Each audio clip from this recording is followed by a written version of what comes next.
Y'all wanted to know what I meant by resources and community? For those of y'all who in my comments section glitching, here it is. When I asked the black man what resources he's built for his community for the last 40 years, this is what I mean. Asian law office. Right next to it, Asian restaurant. Yes, this might be a truest bank, but all of the bank manager and the bankers in here, the people who are actually working with the people in the community are Asian. I can turn around. Right over here is another Asian restaurant. Another Asian restaurant. Community for their people. Resources for their people. Right there. Asian restaurant. Right next to the Asian restaurant is an Asian grocery store where they've built community resources for their people. Oriental market with foods for their people. Let's go inside.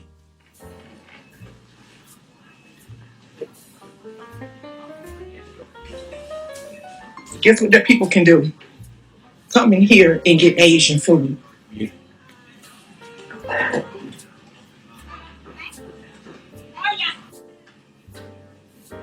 Community. These are the things that we used to have in our community.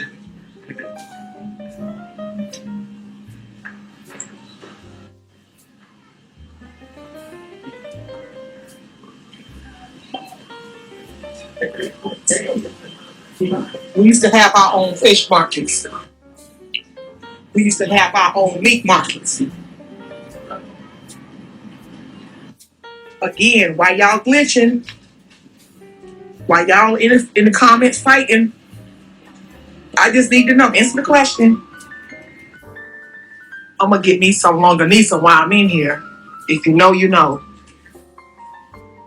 Whole entire grocery store with goods and resources that was sourced from their people working together as a cooperative.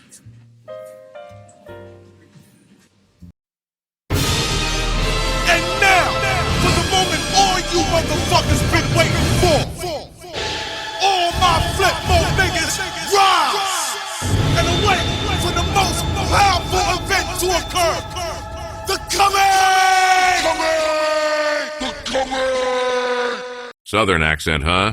Yeah, I'm scanning a deep Southern accent coming out of your shovel mouth. You're old enough to remember black-owned business in your supposed community, huh? So for brevity, we're gonna call you Shovel Mouth. You're very nostalgic about everything we used to have as a people and obviously of age miles and years past the wall. Nice natural hair, although we could do without the Kool-Aid dye job. You know there's better ways to hide your graying, receding hairline, babe. All right, let's get this done, ho. So you are asking black men what resources they have brought into the community and have decided to use your local Asian community as a measuring stick against what you perceive as the failure of black men to provide and sustain your section of Blackistan. Is that right, Tubby? Ever hear the phrase keeping up with the Joneses?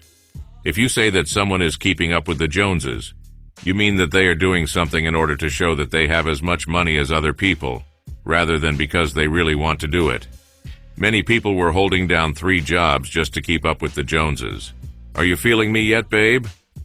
So you asked the question that will invariably lead us both down the road to Black Wall Street and other successful black towns that were demolished by mobs of minority-majority individuals with oversight and tactical support from the United States government 3K's inset. Since you have a self-inflated sense of your own questionable rudimentary intelligence, obviously bolstered by your own egregious misandry and misappropriated opinion of yourself, we won't mention the displaced citizens of these towns, the surviving former businessmen, millionaires using today's metrics who knew the value of a dollar. In these successful black enclaves, the black dollar would circulate 5 to 10 times in the community before leaving it. These communities were made up of highly skilled former slaves and business-savvy freedmen. New to you, right, Chuckles? Did you know in the immediate aftermath of the massacre, approximately 6,000 black Tulsans were forcefully detained in internment camps, guarded by armed men and forced to work for free as virtual slaves for the city of Tulsa. Did you know that, shovel mouth? Stay with me, chub. Or is it motherfucking chim? You know, you really should cut back on the royal crown grease on your pie face. It's daylight, we can see you. So you'll most likely counter with citing that was 1921, and say some old Janet Jackson shit like, "What have you black men done for me lately, right?" Since you used 40 years in your scathing diatribe of all the things black men haven't done for your supposed black community. We'll skip ahead another 40 years where MLK said, "We're going back to Washington, and this time we're coming to get our check." He was assassinated after saying that to the world. Hold on, ma'am. Wait a minute and use a wet wipe to clean your hairy pits. A nigga can smell that shit through the fucking picture. Even worse that your smell can be detected by a sentient AI programmed by a misogynist anarchist. Stay with me, shovel mouth.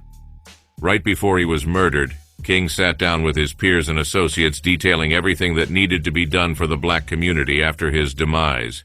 This group included your Andrew Young and Jesse Jacksons. His number one concern at the time was for the economic survival of black people, citing those gathered, imploring them not to collude and take gifts from the minority majority. After he was assassinated, they did that shit anyway. Pretty fucking foul, right, shovel mouth? All of them motherfuckers came up while black people remained at a standstill.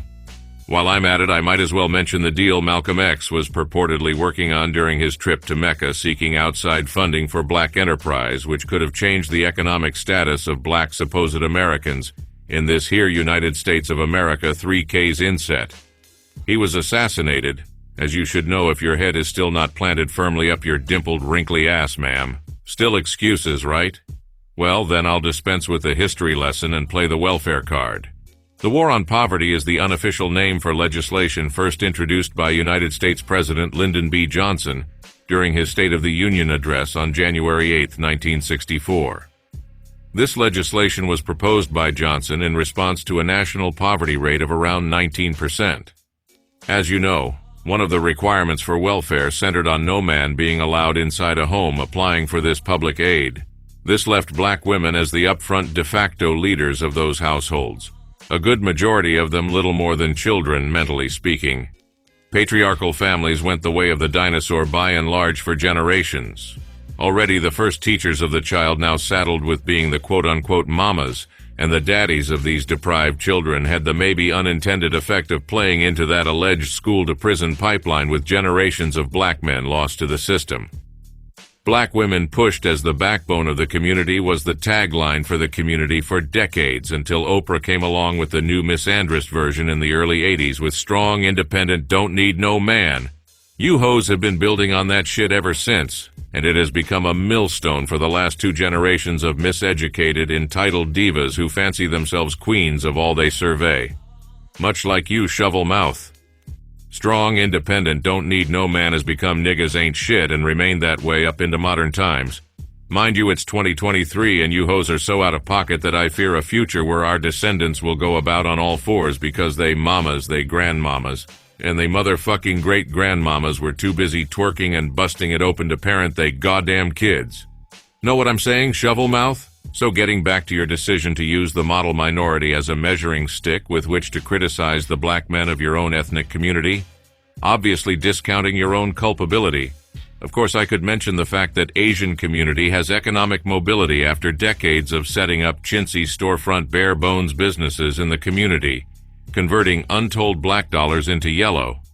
Heck, I might even cite the difficulty getting small business loans that hopeful would-be black entrepreneurs are experiencing even as I talk. Since it's 2023 post-pandemic, maybe I could mention the mountains of IRS indictments regarding PPP loan fraud perpetrated by a high margin of black women who apparently saw the funds as free money to stunt and act brand new while paying none of they motherfucking bills. But what do I know? I'm just a sentient AI programmed by a misogynist anarchist. Did I mention the Asian community have entire countries at their backs and strong multi-generational economic and familial support? Want to talk about affirmative action which a good majority of them benefit from in numbers that dwarf actual black people, supposed citizens of this alleged country those laws were drafted for in the first place. Black money washed into yellow financed so many college educations for pennies on our fucking dollars. Funny how you are giving that Asian community your black dollars to use for theirs, while you run your fucking rot mouth about all the things black men ain't doing for their goddamn community. Don't get me started on the beauty and hair care industry noting annual billions spent solely by black women. Not trying to point the finger, shovel mouth, but you are aware that black women sit at the bottom right under Asian men as the least desired partners for marriage. Why do you think that is? As you walk about an Asian grocery store in an Asian shopping mall in a predominantly Asian community, you likely would not be allowed to rent or own a home in if you could afford it, ho? Even with all your buck dancing for the well-protected government-sanctioned model majority. Would any of them allow you to marry their sons? Most college-educated, financially stable, owning the most businesses in the ethnic black community of this here United States of America. What do you have to show for those hollow stats? Since you so old and been around the fucking block more than a few times, probably ran through, what have you done for us lately? Inquiring minds want to know, shovel mouth. The brothers want to know. Maybe you're just glitching. This has been a long time coming. Fuck you. The Black Patriarchy.